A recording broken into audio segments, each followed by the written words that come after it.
পুরনো ঢাকায় যে ঘটনাটি ঘটে গেছে, যে ছেলেটি মারা গেছে বরঞ্চ তার সাথে হয়তো যুবদলের সম্পর্ক আছে, কিন্তু যে খুন করছে বা যে হত্যা করছে তাকে তো অন্য জায়গা থেকে, আমরা যেটা খবর পেয়েছি, অন্য জায়গা থেকে নিয়ে আসা হয়েছে।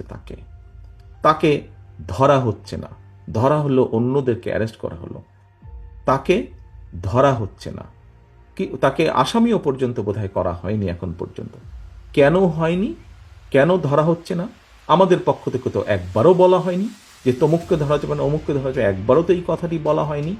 আমরা বরাবর বলে দিচ্ছি, একটু আগে যেটি আপনাদের সামনে বলেছি, বরাবর আমরা বলেছি অন্যায়কারী আইনের দৃষ্টিতে তার বিচার হবে। দলের সাথে তার কি সম্পর্ক, কিচ্ছু যায় আসে না তাতে। তাকে দল কোনো রকম প্রশ্রয় দিবে না কেউ যদি কোনো অন্যায় করে থাকে। তাহলে প্রশাসন ধরছে না কেন তাকে?